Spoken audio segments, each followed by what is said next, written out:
Jazzcast Pros. Welcome to the 200th episode of the Fearless Fridays with Maryann podcast and the last episode of the show. But more on that at the end of this episode, so make sure to listen to the end and find out what's next.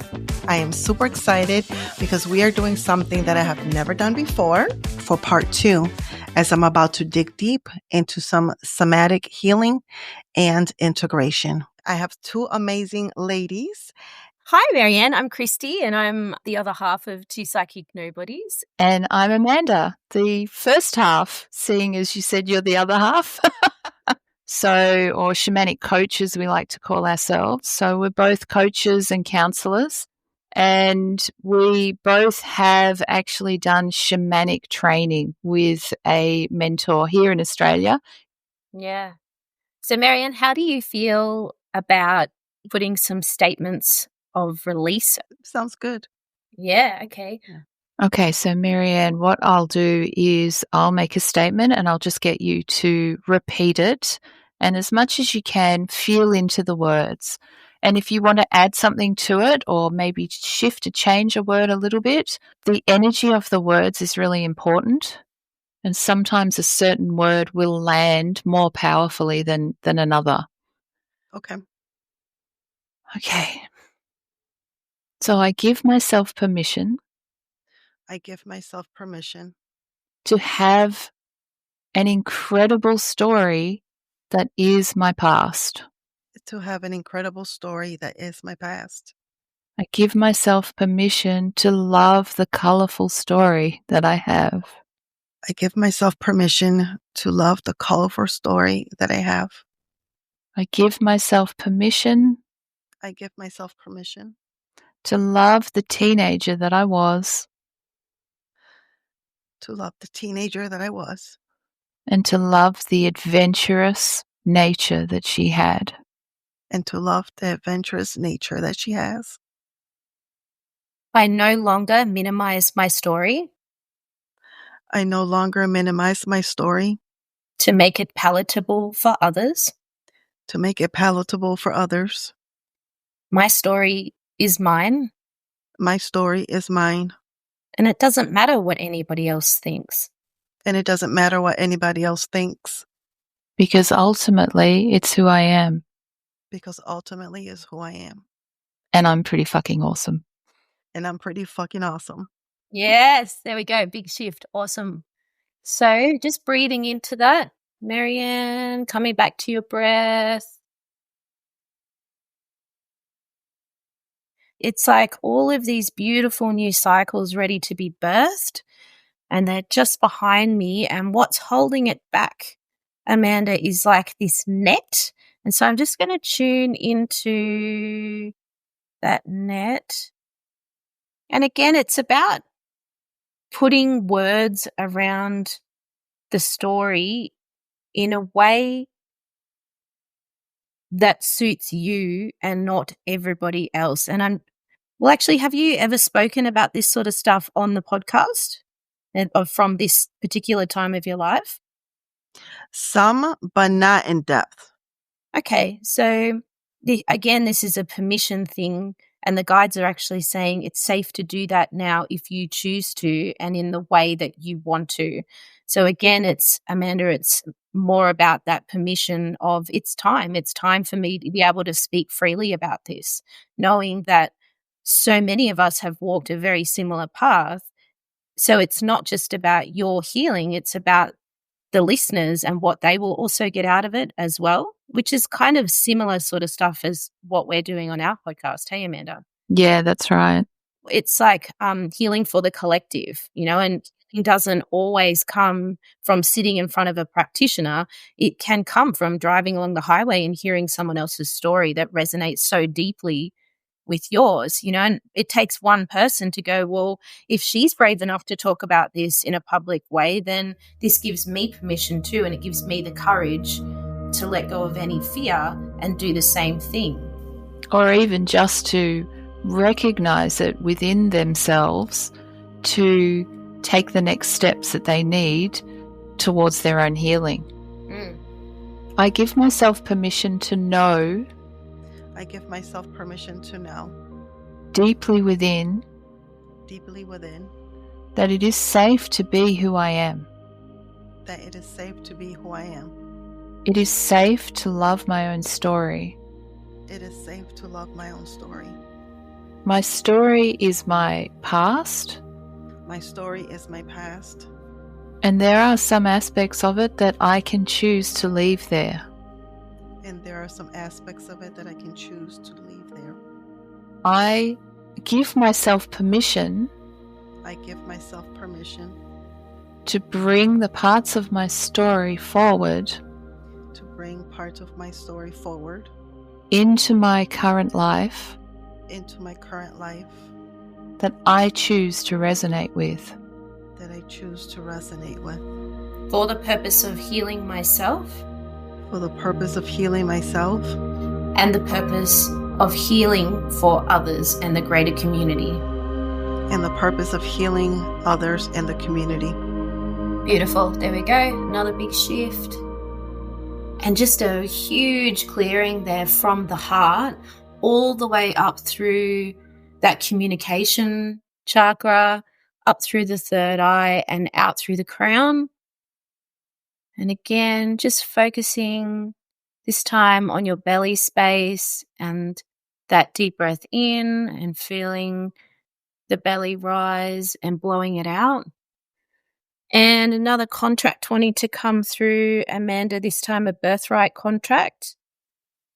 And this is all about divine power, right? And again, being in the position that you're in, Maryann, it's about using your healing as a portal for other people's healing as well. So, Amanda, if I feel into that, so there's a future life now dropping in, and she's giving you the thumbs up to do this. The time is right now to speak your truth about the past. And again, it's for the benefit of the collective. Amanda, is there anything else that you wanted to add to that? Yeah, I just wanted to speak to what we're learning at the moment, Maryann, about future lives is that they are aspects of the self that we haven't fully integrated. So when you start to integrate different aspects of yourself, you basically turn into somebody new. You know, you're adding and you're shifting and you're transmuting aspects of self. And so you come out the other side feeling different and behaving differently, and you kind of go, oh, this is what I look like now. This is how I feel now. This is who I am and how I behave now. So it's like a future self. So it gives us a slightly different perspective when, you know, a lot of coaches talk about becoming something new and stepping into a new identity. And that can be really daunting.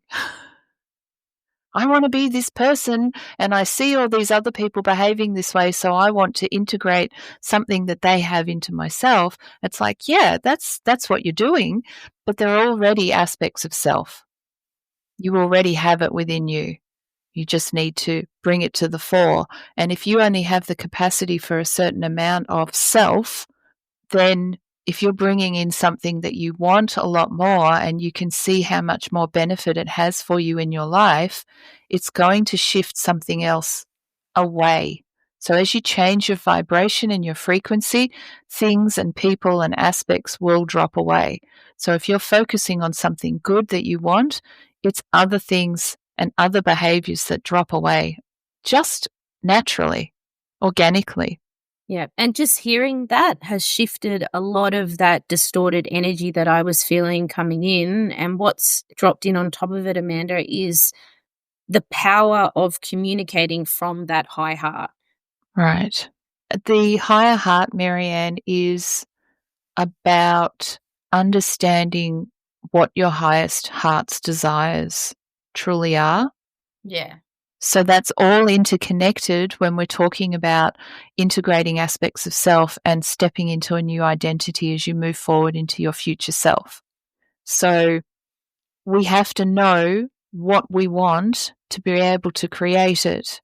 And like I was saying before, if we're not brought up to know what love is or nurturing and a good solid environment that from our childhood, we have to figure out how to create that for ourselves. So we basically spend our lives figuring that out.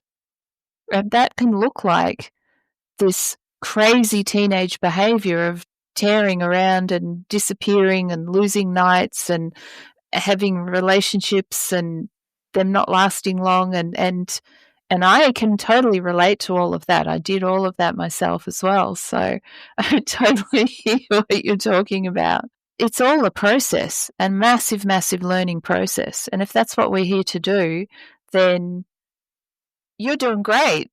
You tried a lot of different things, right? That's awesome. Yeah, and as that's shifting, again, the guides are showing me it's simply about throwing down what we call a boundary of light, which is like, I want to say the energy of being unfuckwithable, right? So it's just like, this is who I am. I'm so rooted, deeply grounded in love for myself, like unconditional love for myself. It does not matter what the guy down the road thinks. It doesn't matter about that dodgy review from a listener who I didn't resonate with. It just doesn't matter anymore. It's about loving yourself so deeply that nothing else really matters. We often talk about it be like Teflon, where everything just slides off, right? Yeah. So Amanda, maybe just a couple of statements around that. Yeah.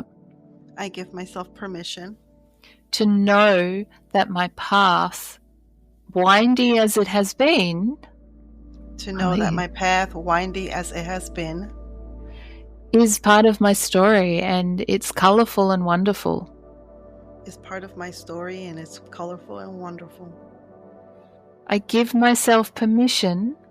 I give myself permission to get myself to a point where I truly would not have it any other way.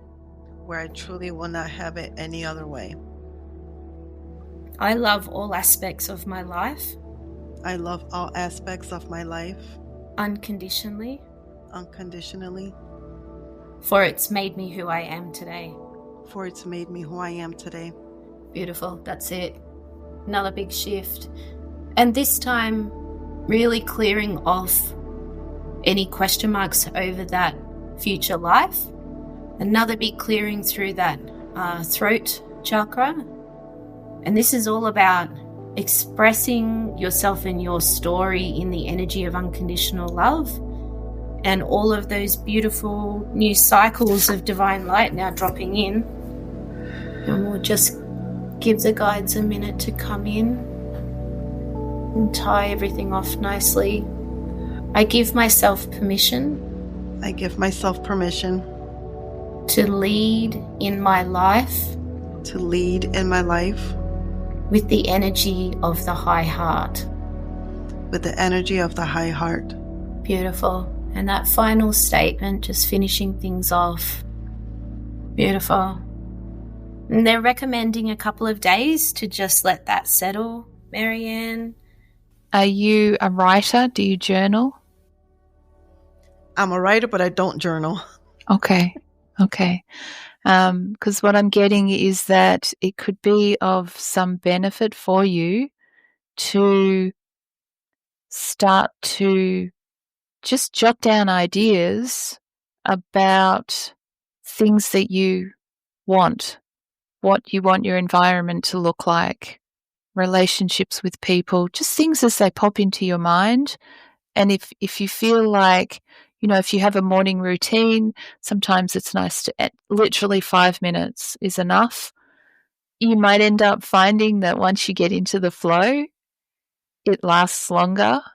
And that's kind of what we're looking for. It's just about tapping into that flow and that energy of a flow state. Yeah. And that flow state then fueling this visualization of these things happening in your life. And the guides are just saying, it's that divine knowing of, girl, you got this. Like, nothing can throw you off path now, because you know your worth, and you know that, whatever it is that you've got to do, like, look what you've already been through. Do you know what I mean?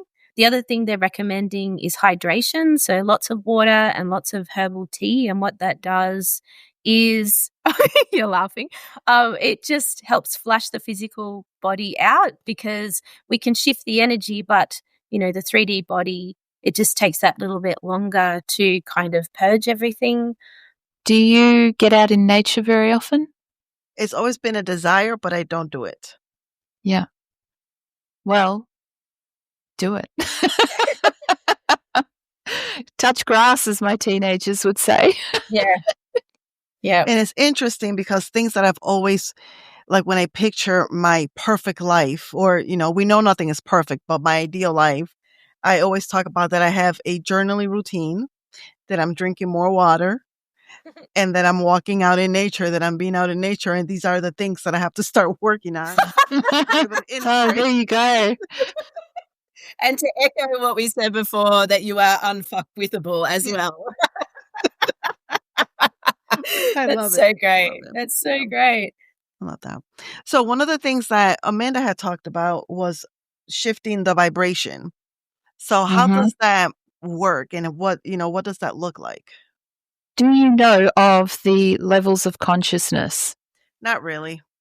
It's called the Hawkins levels of consciousness, and he draws it like a big funnel or a cylinder, and he has different colors and different levels of vibration that go with different emotions. So what I find really interesting is things like guilt and shame are very, very low down, and you know how you feel, right? If you feel guilty or shameful, or you're in those sorts of emotions, versus you know how you feel when you're blissed out or happy and energetic. And, that's like, I think 200 is about where it shifts from slightly negative emotions into the really positive ones. So what I find really interesting is that anger is actually relatively high because it's a very energetic feeling, and you can bring a lot of change into your life if you're feeling angry. And so I always try and point out to people that anger can be very super useful, right? And so long as it's channeled properly and it's not just a habit that we rely upon to, put ourselves out of a situation, but into a worse one. And this is what happens with a lot of women throughout their lives. And they get to a certain point where they suddenly have this feminine rage that people talk about, because then they completely change their lives, and whatever that looks like on an individual basis. And it's completely different. And all the people are in there that are in it are different, and all the environments are different. And this is the thing, when you have a different frequency, people that are on a different frequency kind of just fall away. They don't want to be around you anymore. You just go, I don't know why I liked that person before. I don't really like them anymore. And so it becomes easy to change our situation and environment and world. So, Christy, when you have pulled the cards, what do those cards represent? What do they mean? Yeah, so our whole card deck is basically about the chakra systems, and then the masculine, feminine, inner child, and inner teen. We essentially created them to support us in the work that we do. And I'm not a big one for tools. Like I have a drum and I've used certain tools before, but I don't necessarily need it. But this just seemed like a really lovely add-on for both of us. And because when we started working together, we were working very closely with each other and with each other's story. Sometimes you come across something that is so up in your face and so like close to your nose that it's hard to get a reading on unless you're super, super intuitively, tapped in. And so these just make it that little bit easier to see what is actually there and what it's connected into. And sometimes also a different, like an alternative pathway to get in and kind of pull the threads out. Is that fair to say that, Amanda? Yeah, that's right. I often find the cards come in as like a confirmation. Yeah. So we will be having a conversation, we'll get to a certain point, and one of us will be like, oh, just pull some cards. Like we kind of get a little bit not stuck, but just, a little bit like going around in circles. And then we'd be like, oh, of course, yes, that makes total sense, and so it gives us confirmation and then just gives us that one next step and then gets us back onto the flow of what we're talking about and what we're downloading. Okay. One other thing, I came across this show on Netflix and I had told Jazz about it. It's called Another Life. I've watched a little bit of it. I've just started it. Oh, okay. So that was a show that kind of, number one, I binged the first season. And when I was telling Jazz about it, I completely, I forgot the name of the show. So I went back to Netflix and I was like, there's a whole season 2. So I binged that in 2 days. I watched the whole second season, but I was intrigued by the whole thing about, ancestral healing. Mm. Yeah. And so can you talk a little bit about that? What is it? What does it look like?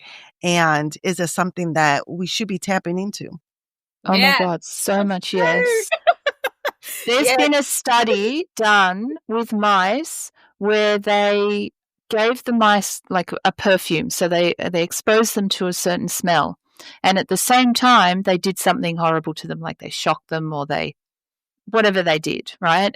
They did that to the point where every time they just smelled that scent, they would go into fright and fear and that kind of response. So they didn't need to be shocked anymore to have that reaction. Then they had babies and their babies had the same reaction to that scent.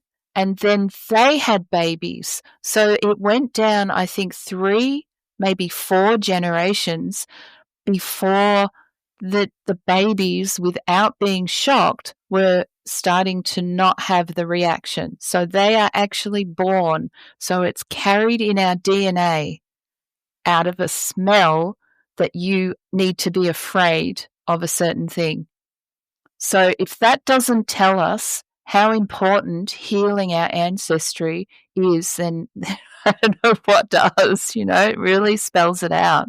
Yeah. And I think too, in this work, we are all things, and if everything in my life is a reflection, then do you know what I mean? I'm carrying everything in the present moment that is unhealed, that is behind me, that my ancestors are carrying to some degree, and it might be something little or it might be something huge that I just haven't opened my eyes to yet, that I'll come up against. But yeah, I think when we meet each other, we're not just meeting each other, we're meeting, all the trauma, all the unfinished history. It's like, if you can imagine 2 people standing in front of each other, just layers and layers and layers of energy it's incredible. This sort of stuff, Amanda and I could talk about for a long time. Yeah, it's important. It's super important, because the body carries it all. And like we spoke about earlier, the body will bring it to your attention, Right.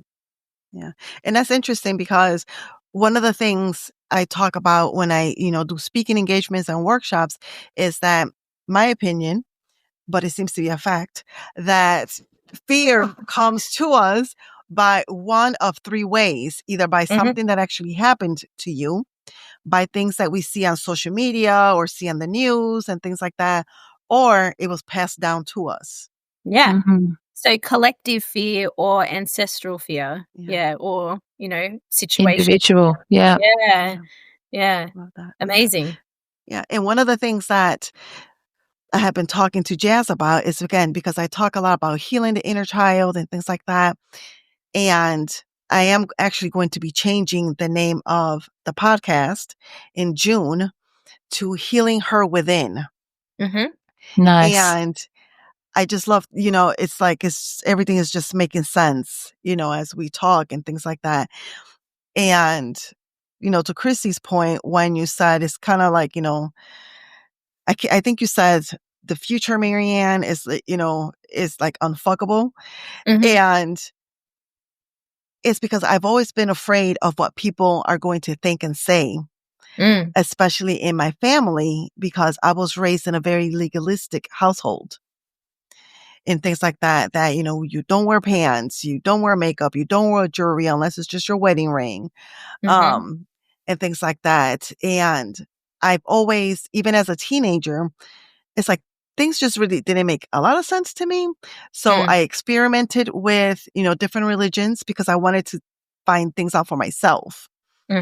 And, you know, I had a conversation with a friend that this is something that I'm, you know, I feel like I'm being pulled towards it because it just keeps coming up. And of course, you know, one of the things that she said is, you know, be careful, you know, how far you go into it and things like that. And it's like, but what is the real fear? You know, it's because when, you know, in the Bible, they talk about, you know, things that happened, you know, in psychics and incense and, you know, perfumes and essential oils and things like that. And I think that one of the things is like, if we put a negative, you know, spin on things, then it's negative. Yeah. But if we have a full understanding of it, I think it's different. Yeah. And sometimes that fear is actually a fear of your own power, you know, and imagine being so powerful, like we talked about before, that nothing anybody said or did or like anything, you just were on the path and doing what you needed to do, which is essentially what we're here to that's our job, right? Right. Yeah. Anything else that you ladies would like to share before we start wrapping up? We do need to cut because we're still energetically connected to, so that would be a really good thing. So if I just encourage you to lock your fingers together like that and just from the back of the neck over the top of the head. Cut that. And just cut. Beautiful. It's Beautiful. just a physical representation of letting go of the energy of connection. We have a website, so if people wanted to book sessions with us, they can. Yeah, and we're actually putting together a 3-month coaching program, I suppose you could call it. So it includes healings, group coaching, but also one-on-one healings and integration. So it allows us to do the work similarly to what we've done with you today, but on a much, much deeper level, and then to support clients all the way through 3 months of integration. So we've got that, you know, that buoyancy to allow people to keep that state going so that they can practice being on that level so it becomes the habit. So we're bringing in the better habits and allowing the older ones to just fall away. Now make sure to capture all of that and put that in the show notes. So a question that I like to ask all of my guests is, because you are on the Fearless Fridays podcast, how are you living a fearless life? Well, doing this is a bit fearless for us, for me anyway, like, you know, and having our own podcast. Sometimes I kind of pinch, like, we're actually doing it, you know, like we're about to hand over our 4th episode. We're super newbies, but we're actually doing it. And that's it, getting out there and speaking about, like, we have these weird, super nuanced superpowers, gifts, and I'm finally speaking to it and saying, you know, this is what I do. It's weird, but it's amazing, and the feedback we get from clients is just next level at the moment. So, yeah, I've had to really step into a level of fearlessness to be able to speak to this. Absolutely. And same goes for me, but I would like to add, for me, it's all about coming back to unconditionally loving myself in a way that I've never done before. And when I look back, everything, like there is like big neon flashing signs behind me going, love yourself, love yourself. And it is the most, you know, the biggest thing that I can do for myself. And realizing that it doesn't always mean rainbows and unicorns, that sometimes it's doing the hard thing and sometimes it's letting someone go out of your life that you thought was going to be there forever. But just, you know, collecting the wisdom along the way and knowing that I'm finally doing what I need to do not just for me, but for my children as well. And hopefully being a role model. Like, the world is set up to keep us separate from ourselves and that everything is outside of ourselves. So I think this is definitely the most badass thing that you can do, is just love yourself unconditionally. So yeah. I love that. Well, thank you so much, ladies. This has been amazing. You are so welcome, Maryann. It's been really wonderful to join you today. Awesome. Thank you so much. Yeah. Thanks, Maryann. Oh my goodness, that was absolutely amazing. And that's why I wanted to end this podcast by starting my healing journey. We are moving into a brand new name with a brand new look and all new content that's all about healing her from within. You already subscribed to the RSS feed, so all you have to do is come back on Friday, June 6th, as we are taking next week off. I'm excited for what's to come, and I'm sure you will enjoy what's coming. We are digging deeper into healing, various types of healing modalities, and more. I want to thank you for supporting and subscribing to the Fearless Fridays with Maryann podcast. I'm truly in awe of how far we've come. But sis, this is just the beginning. Make sure to come back on Friday, June 6th.